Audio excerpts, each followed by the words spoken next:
In the summer of 1916, police in Hungary were faced with an extraordinary problem. They had evidence, they had a name, they had a location, they had witnesses, they had documents, and they had a suspect who, according to investigators, was already somewhere in the chaos of the First World War. But there was one thing they did not have: Bela Kiss. By the time authorities understood what they were dealing with, the man they wanted had already vanished, and that disappearance would become just as important to the investigation as the evidence discovered at his former home. More than a century later, the questions remain. Who exactly was Bela Kiss? How long had investigators been missing the warning signs? Why did so many people disappear from his circle without immediately attracting attention? How did police reconstruct his activities from letters, financial records, court documents, and physical evidence? And perhaps the most intriguing question of all: did Béla Kiss actually die during the war? Or did he successfully disappear under another identity? The investigation that followed crossed from a small community outside Budapest into the chaos of wartime Europe, and eventually into the United States. It produced arrests, searches, international alerts, reported sightings, false leads, and competing theories, but it never produced a definitive ending. This is not a story about the mythology that later surrounded Béla Kiss. It is a story about an investigation that began with a property owner wanting to renovate a building and ended with police searching across continents for a man who may already have become someone else. This is the case of Béla Kiss. To understand the investigation, we first have to understand the environment in which it began. At the start of the 20th century, Cinkota was a community near Budapest. It was not the modern Budapest neighborhood it would eventually become. It was a smaller community where people knew one another, businesses were familiar, and reputation mattered. Béla Kiss had lived there since the beginning of the century. He worked as a tinsmith and operated his own business. According to contemporary descriptions, he appeared to be financially stable and socially respectable. He was not known as a troublesome man. He was not heavily in debt. He was regarded as someone who conducted his business properly. That reputation would become an important part of understanding why suspicion did not immediately fall upon him. People rarely begin an investigation by assuming that an apparently ordinary member of their community is responsible for something extraordinary. They begin with what they know, and what people in Cinkota knew was a tradesman who appeared to have built a relatively conventional life. Kiss was unmarried, lived in rented accommodation, and maintained his business. He was known by neighbors. He was not particularly intimate with them, but he was apparently well-liked. Nothing about his public image immediately suggested that his private activities required extraordinary scrutiny. Then there was another aspect of his life: correspondence. Kiss had developed an interest in communicating with women through newspaper advertisements. According to the source material, he sometimes presented himself as a matrimonial intermediary or fortune teller. Women would respond to advertisements. Correspondence would follow. Some eventually came to his home.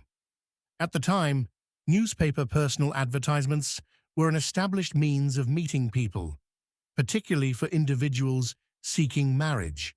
But for investigators looking back through Kiss's correspondence, those advertisements would eventually become something much more significant. They provided a record: names, addresses, letters, promises, financial arrangements, and most importantly, connections between people who might otherwise have appeared to have nothing in common. One of the people closest to the household was his housekeeper, Mrs. Jakubek. She had been hired in the years before the First World War. She noticed that Kiss corresponded with numerous women. She also observed that women sometimes visited the property individually, but she did not know what happened during those visits. This detail would later become important because investigators would discover that the house itself contained information that had remained hidden from the people around it. Another unusual feature of the property attracted attention. Kiss had accumulated a number of large metal drums. Neighbors noticed them. Police were reportedly aware of them.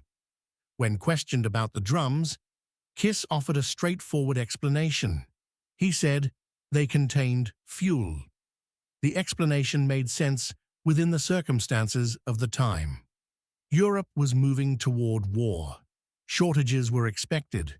Preparing supplies for a difficult future was not inherently suspicious. There was no obvious reason for authorities to treat the drums as evidence of criminal activity, and so they remained where they were. This is one of the recurring lessons in historical investigations. Evidence does not always look like evidence. When it is first encountered, a container can be ordinary, a letter can be ordinary, a newspaper advertisement can be ordinary, a financial transaction can be ordinary. It is only after investigators discover the larger pattern that individual details begin to acquire meaning. In Kiss's case, that pattern would not become visible until years later. The war changes everything. In 1914, the First World War began. Like millions of other men throughout Europe, Bela Kiss was affected by military mobilization. He was conscripted. He left Cincotta. His property was placed in the care of his housekeeper, and the investigation that would eventually surround him was delayed by circumstances far beyond the control of local police. This is critical to understanding the case. The investigation did not unfold in a normal, peacetime environment. Europe was at war. Governments were mobilizing. Men were disappearing into armies. Families were separated. Communications were disrupted. Records were difficult to access, and information could take days or weeks to travel between locations. Kiss reportedly fought in Serbia and was eventually captured. At home, people believed he had died. That assumption would become extremely important, because if a man is believed to be dead, investigators are unlikely to search for him. The investigation remained dormant while the property remained in Cincotta. Then, in 1916, circumstances changed dramatically.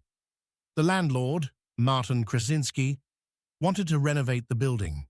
He traveled to Cincotta and began looking for materials and usable space around the property.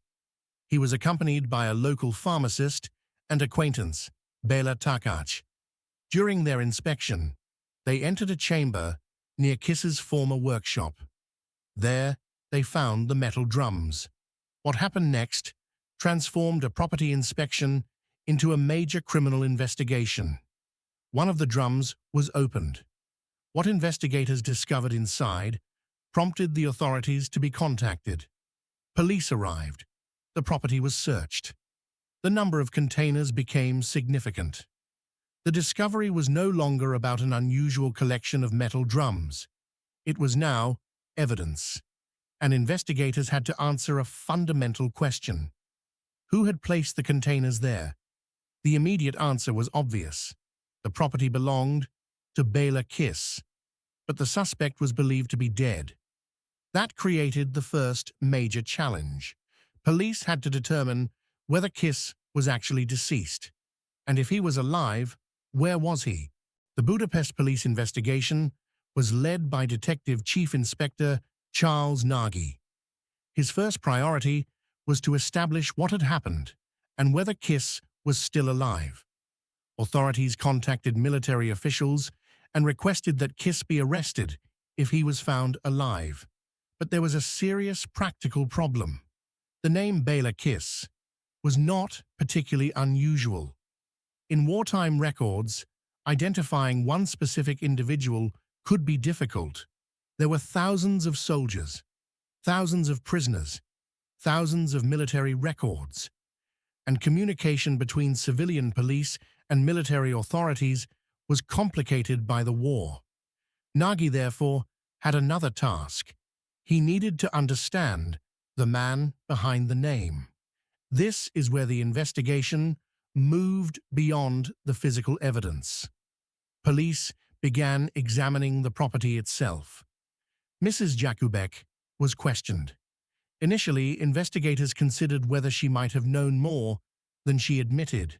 There was another reason for suspicion. Kiss had reportedly left her money in his will, but Jakubek eventually provided investigators with something far more valuable than an explanation. She showed them a locked room. According to the source material, Kiss had instructed her never to enter it. The room contained bookshelves, a desk, correspondence, and a photograph album. For investigators, the room became a kind of historical archive. The letters were particularly important. They represented years of communication. The oldest correspondence dated back to the early years of the century. There were letters from dozens of women. Investigators began reading them, and slowly, a picture of Kiss's method of communication emerged. He had advertised in newspapers. Women seeking marriage responded. He established correspondence. He presented himself as someone who could provide companionship or assistance. Some women sent him money, and some subsequently disappeared from contact. The police discovered that 2 women had previously initiated legal proceedings against Kiss over financial disputes. Both had disappeared before those cases could be resolved. That was an important investigative discovery. It suggested that the correspondence was not merely a collection of unrelated personal letters. There was a financial dimension. There were previous complaints. There were individuals who had attempted to take legal action. And then there was the disappearance of those same individuals. Investigators were beginning to reconstruct a timeline. The correspondence allowed them to move backward. Instead of beginning with the discovery in 1916 and asking what had happened recently, investigators could trace Kiss's activities over more than a decade. That is one of the most powerful functions of documentary evidence. Physical evidence tells investigators what exists. Documents can sometimes tell them how events developed over time. Letters can reveal relationships. Court records can reveal disputes. Financial records can reveal transactions. Photographs can establish identities. Together, these sources can create a chronology, and chronology is essential to criminal investigation. The investigators now had another question.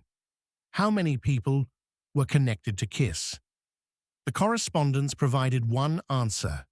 There were many, but the letters alone did not prove what had happened to every woman who had communicated with him. Investigators had to separate known facts from assumptions. This distinction is crucial. A person appearing in a suspect's address book is not proof that the person was a victim. A financial dispute is not proof of murder. A missing person is not automatically connected to a suspect.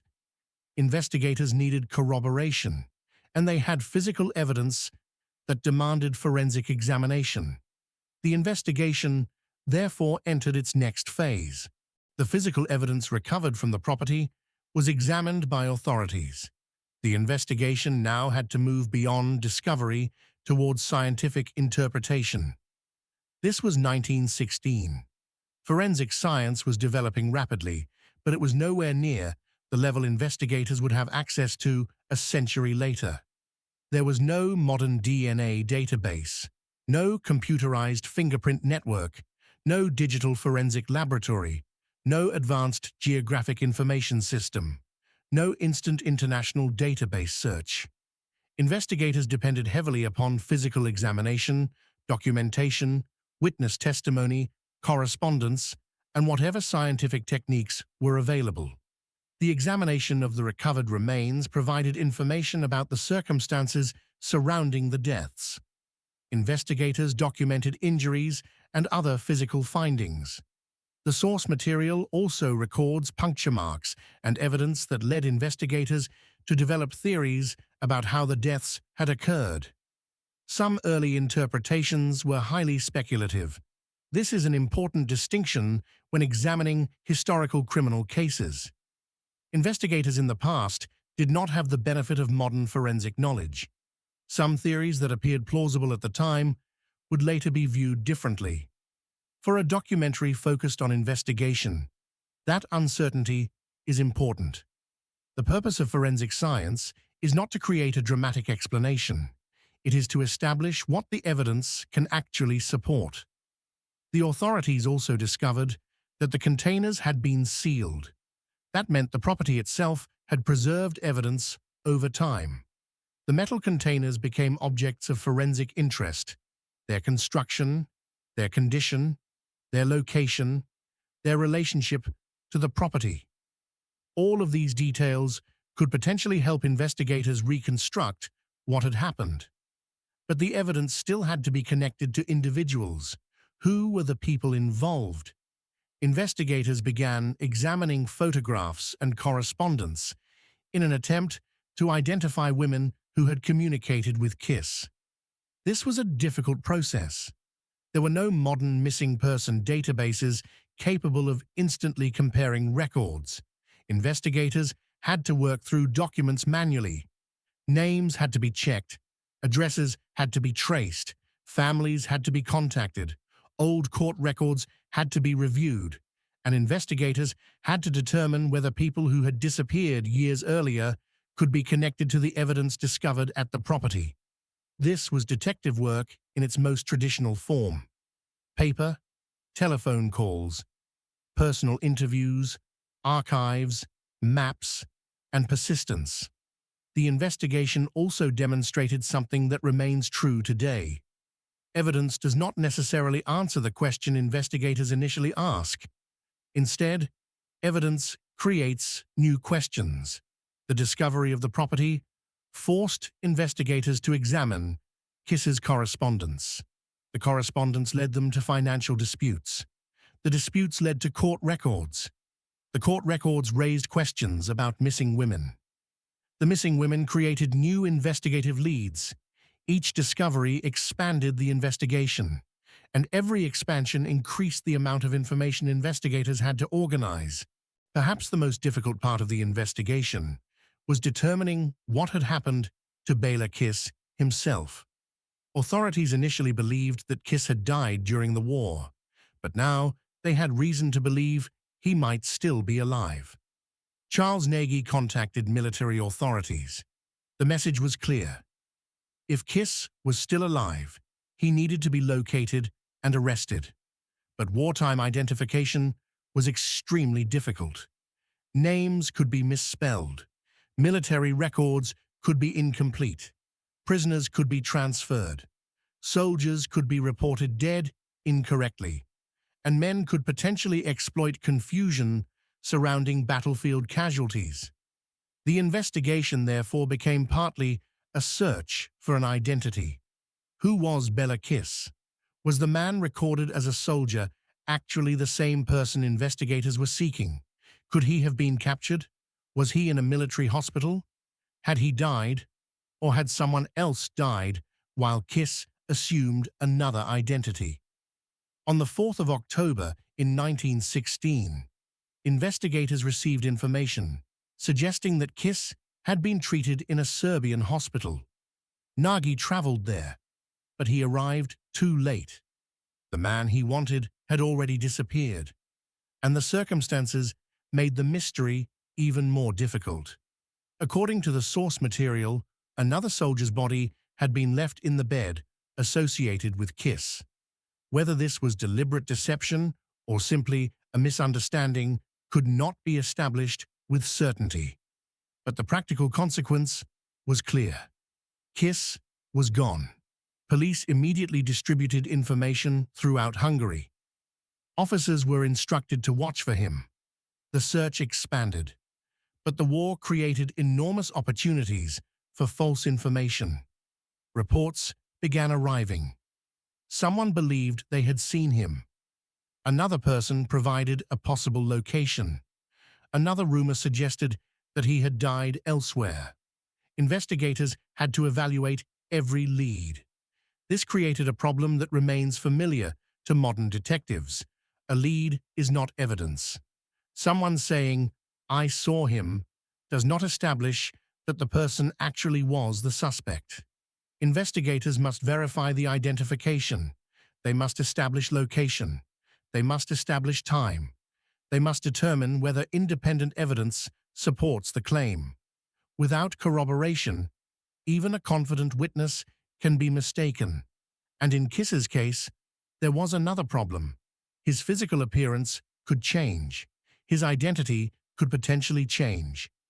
And wartime Europe was a place where people could disappear across borders. After the war, reports about Bela Kiss continued to circulate. Some suggested he had escaped under another name. Others claimed he had died. Still others reported that he had been imprisoned. One theory suggested that he had exchanged identities with a dead soldier. Another possibility involved a man named Hoffman. The name had appeared in correspondence associated with Kiss. Years later, a soldier in the French Foreign Legion reported encountering a legionnaire using the name Hoffman. According to the report, the man resembled Kiss and claimed unusual expertise with a particular weapon. Police attempted to investigate, but the suspect disappeared before authorities could reach him. This pattern repeated itself. A possible sighting would emerge. Investigators would attempt to verify it. By the time they arrived, the individual was gone. A century later, these episodes are sometimes presented as evidence that Kiss definitely survived. But an investigator must be more cautious. A reported sighting is not proof. A resemblance is not proof. A similar name is not proof. A rumor repeated for decades does not automatically become historical fact. The exact fate of Béla Kiss remains unresolved because investigators never obtained definitive evidence establishing what happened to him after his disappearance. The search eventually crossed the Atlantic. In 1932, a New York homicide detective reported seeing a man he believed to be Kiss emerging from the subway at Times Square. It was an extraordinary claim. By this point, more than a decade had passed since the end of the First World War. The suspect would have been an older man, but the detective believed the resemblance was strong enough to investigate. Authorities also heard rumors that a man resembling Kiss had been working in New York as a janitor. Police attempted to locate him, but again, the timing worked against investigators. The man had already left. There was no definitive identification, no arrest, no confirmed photograph, no courtroom appearance, and no final answer. This is where the investigation becomes a lesson in the limitations of historical policing. Today, investigators can compare fingerprints across enormous databases. They can use DNA analysis. They can examine biometric information. They can search digital communications. They can reconstruct travel patterns from electronic records. In the early 20th century, much of that did not exist. Investigators had photographs. Fingerprints were available in some circumstances, but international databases were primitive compared with modern systems. Communication depended heavily upon physical correspondence and telegraph systems. Records were scattered among different jurisdictions, and international cooperation could be slow.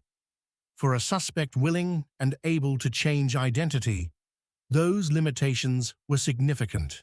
When examining a case that has accumulated more than a century of stories, one of the most important tasks is separating documented evidence from later mythology. What can investigators establish? What remains uncertain? And what has simply been repeated so many times that it has become accepted as fact? The evidence recovered at the Shinkota property is central to the historical investigation. The correspondence is another important body of evidence. The court records provide additional context. The military records and reports concerning Kiss's disappearance are also important, but his ultimate fate remains unknown. The exact number of victims is also uncertain. The source material itself states that the eventual number cannot be established with certainty. This is important because historical criminal cases are frequently presented with precise numbers even when the underlying evidence does not justify that precision. Good investigative reporting should acknowledge uncertainty. If investigators know that a particular event occurred, it can be stated as fact. If they believe something is likely but cannot prove it, it should be presented as a theory. And if evidence is insufficient, the correct conclusion is simply that the answer is unknown. That distinction separates historical investigation from mythology. The Béla Kiss case contains all three categories.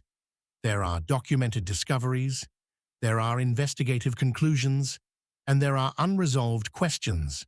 The unresolved questions are what make the case historically significant, not because uncertainty is entertaining, but because uncertainty demonstrates the limits investigators faced at the time.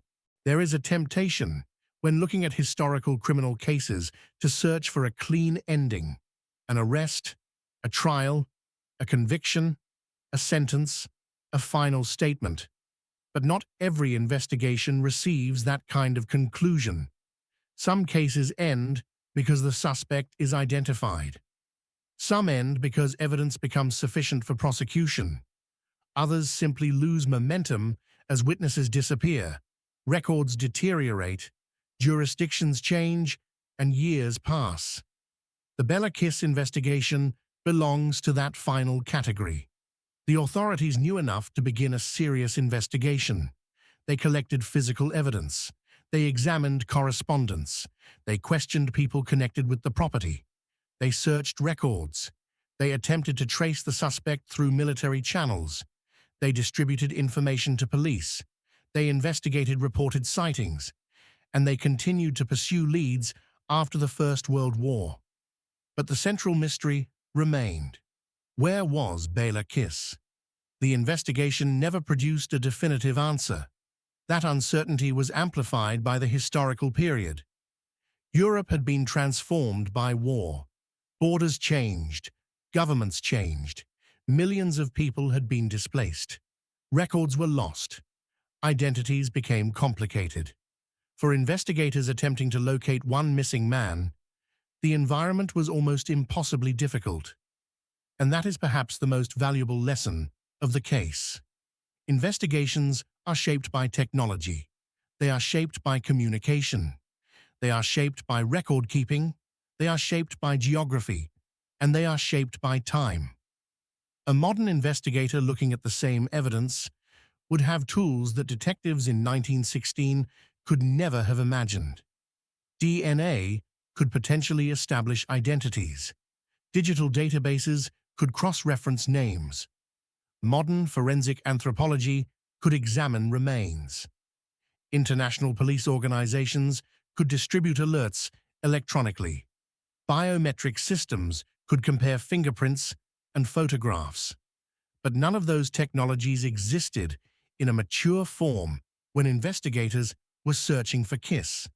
They had to work with what they had. And what they had was persistence. More than a century after the investigation began, Béla Kiss remains an unusual figure in criminal history, not simply because of the allegations surrounding him, but because the investigation itself illustrates a fascinating moment in the development of modern policing. Investigators were beginning to use forensic science systematically. They were preserving physical evidence. They were examining correspondence. They were consulting court records.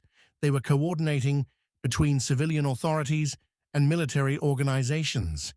And they were attempting to trace a suspect across international borders. Yet they were doing all of this without the technological infrastructure investigators take for granted today. The case also demonstrates the importance of evidence discipline. The property provided physical evidence. The correspondence provided relationships and timelines. The court records provided historical documentation. The military reports provided possible information about Kiss's movements. Witness statements produced leads. But none of those sources could definitively answer every question, and that is why the case remains unresolved. There is no confirmed final location. There is no universally accepted account of his death. There is no definitive identification of the man who may have appeared in later reports. There is no final piece of evidence that closes the investigation. There is only the record that remains, a collection of documents, physical evidence, witness accounts, police reports, historical newspaper stories, and unanswered questions. For Criminalist Files, that is where the story becomes most interesting. Because the real lesson of the Bela Kiss investigation is not the legend that developed around the man. It is the investigation itself. It shows us how detectives worked before modern forensic technology. It shows how easily identity could become uncertain during wartime. It demonstrates why documentary evidence matters. It demonstrates why investigators must distinguish between leads and proof. And it reminds us that sometimes the greatest mystery in a criminal investigation is not discovering what happened, but discovering what happened to the person investigators were searching for. Béla Kiss disappeared into the confusion of war. Whether he died during that conflict, escaped under another identity, or lived for years beyond the last credible sighting remains unknown. And until definitive evidence emerges, the case remains exactly what it has been for more than a century, an investigation without a final answer.